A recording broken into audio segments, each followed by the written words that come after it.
Well, I think the future, if it continues on the trajectory that it's on, which it shows every sign that it will, particularly under Xi Jinping's leadership, is very bleak. I think it is day by day being turned into simply another Chinese city under the direct control of the CCP.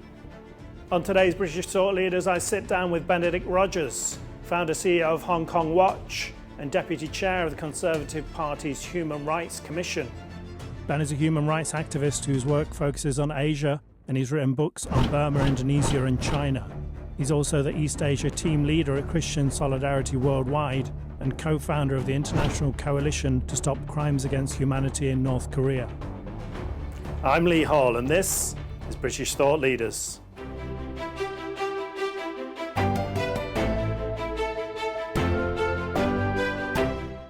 Benedict Rogers, welcome to British Thought Leaders. Thanks for joining us. Thank you for having me. As an expert on human rights in Asia, it feels there's 101 things we could talk about, really. There's so many things happening in the world right now. But I wanted to start out with something that's a big topic at the moment, which is Taiwan. And Nancy Pelosi visited recently, and it brought a lot of attention to the plight of the island, which is great. But at the same time, it felt a bit like poking the dragon that is the CCP to see if it breathes fire, and we saw increased military activity at the time. Could you share with us your thoughts on the situation in Taiwan and whether diplomatic visits, or what effects they have? And do you feel it's time that the West should start poking the dragon that is the CCP a bit more vigorously? Yes, I mean, I think it was absolutely right and very welcome that she went. I think it is time for the democratic world to signal its support for Taiwan, to recognize Taiwan as a vibrant democracy and a real ally that shares our values. So I think high-level visits of that kind send that message, and send a message also to Beijing that we're not going to be cowed by them. I think that there's value in poking the dragon a little bit to send the message that we're not going to kowtow any longer. But I think one does have to be careful how much you poke the dragon.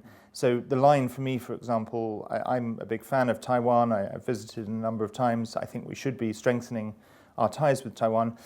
But I think it would be counterproductive if we actually, as much as it deserves it, if we actually recognized officially Taiwan's independence or established formal diplomatic relations. That would probably be a line too far that I think would bring what we want to prevent, which is an invasion and a war. So everything falling short of full recognition we should be doing, increased high-level visits, and lots of exchanges, supporting Taiwan's role in multilateral organizations, but not full formal recognition. So we have a British delegation considering going over at the moment, I think. You feel that would be a good step? Absolutely. I think that would be very welcome. And I think the more delegations from different countries, I mean, it's great that there was Nancy Pelosi, that I think there's just been another congressional visit since her visit. But I think it shouldn't just be the United States. We should have parliamentary delegations from other countries to signal to both to Taiwan and to China that this is an issue that concerns the whole free world. And moving on to another region that's under threat from the Chinese Communist Party, and that's Hong Kong. So you're the CEO of Hong Kong Watch, and you co-founded the organisation in 2017. Could you talk us through what was behind your decision to found that organisation and what its mission is? Well, I had lived in Hong Kong for the first 5 years after the handover from 1997 to 2002. It was my first job after university. It was where I began my working life. And when I left Hong Kong in 2002, I would say that I wasn't very worried about Hong Kong. At that time, one country, two systems was working reasonably well. And I was certainly very concerned about human rights in mainland China and in other parts of the region. But I thought that Hong Kong was, faced a reasonably good future. When that started to change, and the turning point for me was the umbrella movement in 2014, right. I felt very strongly that having lived in Hong Kong, I should speak out for Hong Kong. So I started to do so just in a personal capacity, sort of in my spare time, writing opinion pieces and talking to MPs. But by 2017, I realized that it was no longer sustainable for me to be doing it as one person in my spare time with no other support. And so I felt there was a need to form an organization, and I came together with a few others to establish Hong Kong Watch. And our mission for the first few years was to try to stand up for one country, two systems, and to persuade the international community to put pressure on China to uphold its promises under the Sino-British Joint Declaration. Of course, now China has completely reneged on all its promises. It's destroyed one country, two systems. And so our role now is to keep the spotlight on the situation, to speak up for those who are imprisoned, to highlight every further erosion or dismantling of Hong Kong's freedoms, and to work for greater international pressure on China for what it's done to Hong Kong. And it seems it's going quite well. I saw your patrons list is basically the who's who of Hong Kong, really. I thought it's going quite well with the organisation. Yes, it's. We only started in 2017. We started with one part-time employee. I was chairing the trustees and doing it in my spare time. And then now we have about 8 or 9 employees. I'm full-time. And as you say, we have a wonderful range of totally cross-party patrons. We're very much a cross-party organisation. So we have the last governor, Chris Patten, the former Conservative Foreign Secretary, Malcolm Rifkind, but also Labour MPs, Liberal Democrat MPs, and the crossbench peer, Lord Alton. So it's it's really grown, and I think had an impact. Great. So we're 25 years from the handover. It feels the Hong Kong that we know and love is not kind of being damaged a little, it is being obliterated, really. The Chinese Communist Party is bringing in its own system without basic freedoms, without media freedoms, without religious freedoms. Where do you see the future going for this special region, and what do you feel the West can do to help? Well, I think the future, if it continues on the trajectory that it's on, which it shows every sign that it will, particularly under Xi Jinping's leadership, is very bleak. I think it is day by day being turned into simply another Chinese city under the direct control of the CCP, and as you say, it's changed. It's unrecognizable in terms of, physically it's still recognizable, but in terms of its daily life and freedoms, it's changed very rapidly and very dramatically, and I think that will only continue. I think in terms of what the international community can do, there's been a very good response by the British government, by some other governments, in terms of enabling Hong Kongers to get out of Hong Kong. The British National Overseas Scheme that the UK has, but also Canada, Australia, to a certain extent the United States, have opened pathways for Hong Kongers to get out. But not enough has been done to ensure that those responsible for destroying Hong Kong's freedoms in Beijing and in the Hong Kong government pay a price for what they've done. Only the United States has imposed sanctions. And so I think it's time that the United Kingdom, Canada, Australia, the EU should impose targeted sanctions, not on Hong Kong as a city, but on individual officials and entities in Beijing and Hong Kong, to make it clear that they can't get away with tearing up an international treaty, the Sino-British Joint Declaration, without some consequences. It seems maybe some of those officials have properties outside of Hong Kong in the West, and like we're doing with the Russians, we could sanction them in that kind of way individually. That's exactly right. In fact, Hong Kong Watch published a report earlier this year detailing a number of Hong Kong officials who are part of the CCP's apparatus in Hong Kong, who have property and assets here and in other countries around the world. And about 110 parliamentarians from both houses of parliament in this country then wrote to the Foreign Secretary urging her to conduct a full audit of assets with a view to imposing sanctions. So that's absolutely what should be done. You touched on the issue of the BNOs. I just wondered if you could talk to us a bit more about that. It seems there's an influx of people from Hong Kong making the UK their home now. What's your organisation doing in this area? Yeah, so we've been involved in this right from the start. I mean, long before the government even announced the BNO scheme, we were very much advocating for the government to do so. We were delighted when they did. We then advocated for an extension to the BNO scheme to enable young Hong Kongers who didn't previously qualify and who are among the most vulnerable to be given BNO status, to be able to come to the UK without their parents, obviously as long as they're over 18. And the government did that. So I think we've made quite a difference in that regard. And then when the BNO scheme started, we played a very active role in advocating to the British government to make sure that there was a proper welcome and integration scheme, because I think at the very beginning we were concerned that it looked as if the government had introduced this scheme but given very little thought to what happens once potentially hundreds of thousands of people arrive here. To their credit, they listened to us. They did put in place a scheme and funding, and we're now working with other groups in the Hong Kong community on various initiatives. The particular niche that I think we have, there are other groups who can provide assistance with things like education and housing and employment. But the particular way we can contribute is helping Hong Kongers understand our political system. So we've established a program of civic and political education with workshops and town hall meetings to introduce Hong Kongers to different aspects of our political system here and how they can engage with it. Moving on to another topic here. Recently on NTD UK News, we talked to Drew Pavlou, who, for those watching, is an Australian human rights activist who was protesting opposite the Chinese embassy in London and got arrested for a bomb threat. He says the bomb threat was fabricated by the Chinese embassy, and they also sent out emails and letters in his name to other people. I just wonder if you could share with us your thoughts on what happened with Drew, and also whether you've experienced anything like this with regards to the Chinese embassy. Well, I know Drew. I'd had quite a lot of correspondence with him over the last few years, and then met him in person while he was in the UK.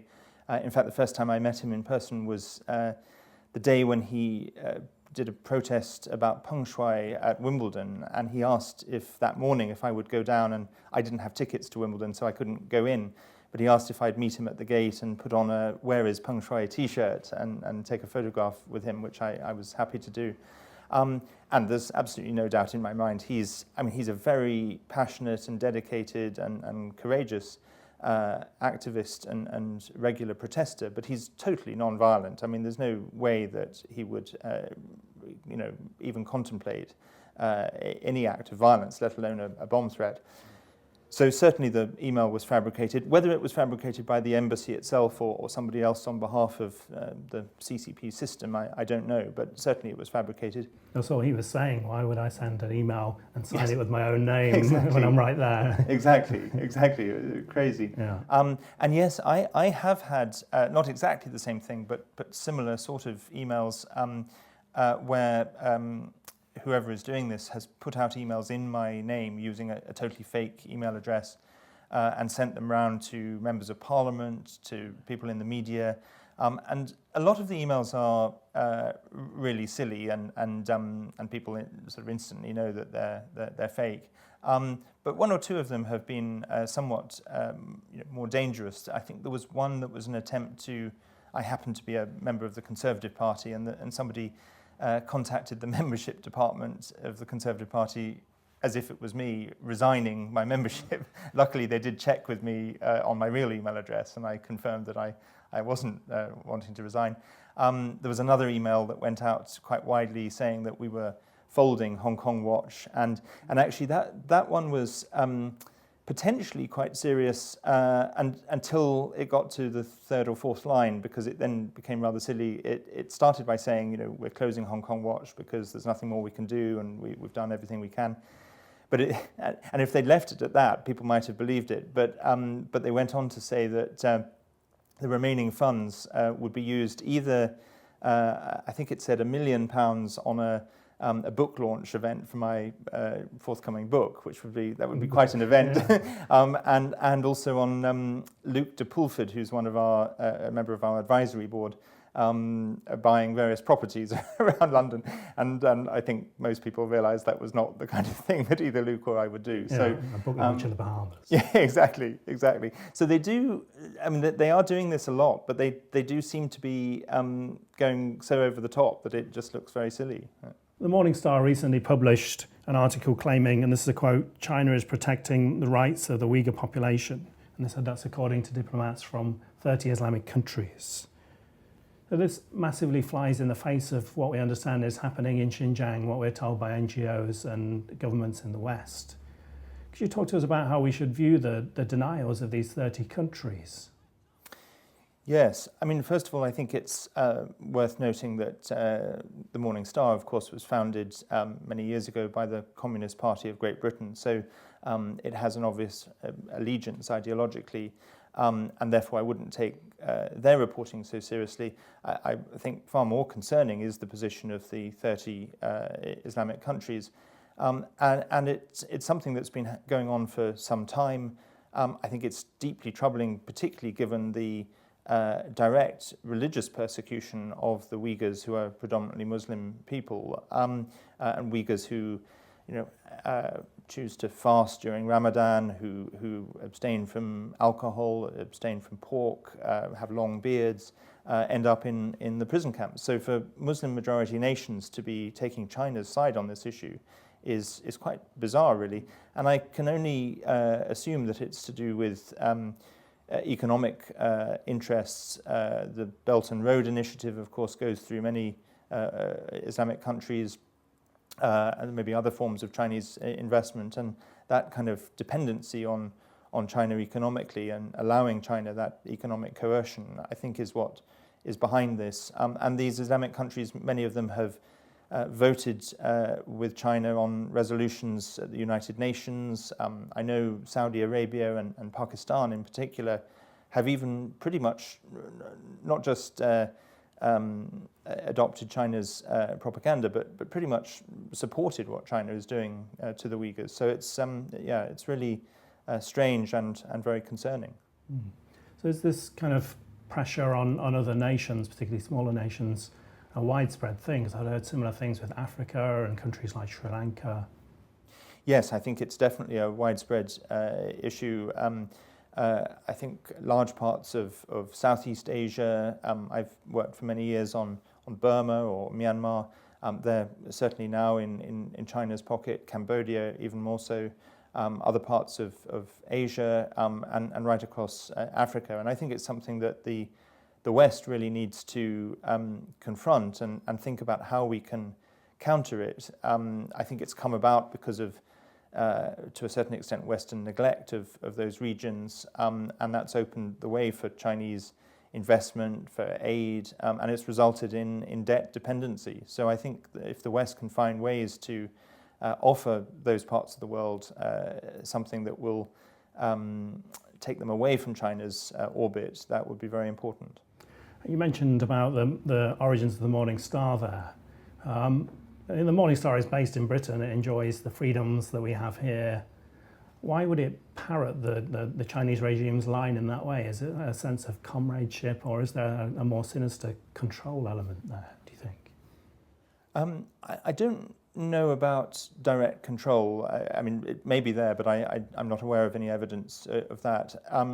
But I think there is a tendency of organisations like the Morning Star to have this really complete blind loyalty to regimes like the regime in China, and you even see it in a sort of milder form with people like, and I'm not saying by any means that this is across the left. There are many good people on the left who are very strong as critics of China, but somebody like Mick Lynch, the General Secretary of the Railway Union, the RMT, recently said something similar. Said he thought that allegations of Uyghur genocide were propaganda from the West, and he also blamed the EU for Vladimir Putin's invasion of Ukraine.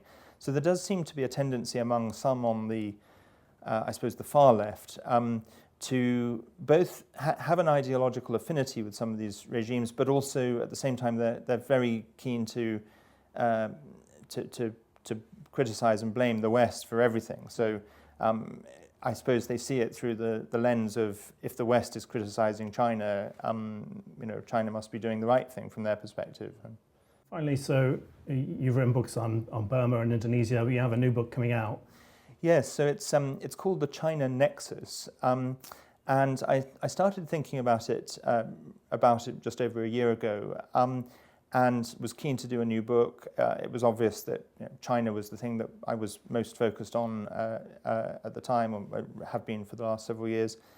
And so I thought a book on China would be right. I did have some initial doubts because I thought, well, there were so many books on China, thousands of books on China, what can I really add value? But the more I thought about it, the more I realized that although there were so many books on China, there are actually very, very few that put together all the different elements of the human rights picture. So the book looks at, and it contains a sort of personal theme as well, because I first went to China when I was 18 to teach English in Qingdao for 6 months, and that's how I first became fascinated by China. So the book starts with my experiences in China, in Qingdao, living in Hong Kong, but then it goes through all the different issues of the dismantling of Hong Kong's freedoms, repression in Tibet, the genocide of the Uyghurs, the persecution of Christians, forced organ harvesting and the persecution of Falun Gong, the threat to Taiwan. It also includes chapters on China's relations with Burma and with North Korea, and the Chinese regime's complicity with crimes against humanity by both those regimes. And it has a chapter on the wider crackdown on human rights in mainland China against dissidents, lawyers, bloggers, and basically anyone who thinks independently of the CCP, and a final chapter on what the international community should do in response. And just, you mentioned North Korea, if I could throw in a bonus question, because I know you went to North Korea, and I'm fascinated to hear what that was like.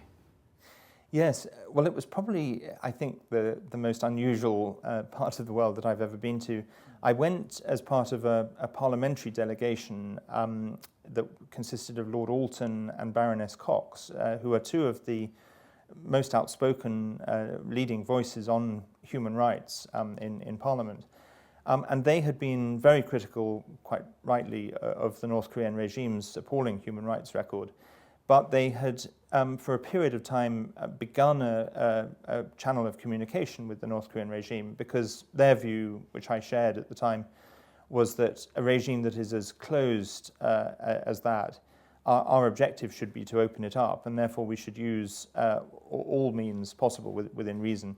And so that includes pressure, it includes criticism, it includes sanctions, but it also should include, where possible, some form of critical, I'm hesitant to use the word engagement, but critical dialogue, critical conversation. And so I went with them on one of those visits to talk to the North Korean regime. And it was, on the one hand, I would say there were times where I felt like I was walking straight into the pages of George Orwell's 1984. But there were also other times where I thought, actually, these are human beings, not as different from anyone else as you might think. And it is the world's most closed, most repressed place, although China under Xi Jinping is catching up on that record, I think. But it was fascinating, chilling.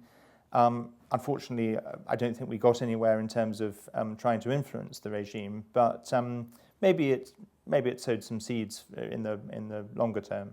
Rogers, thanks for joining us. Thank you very much.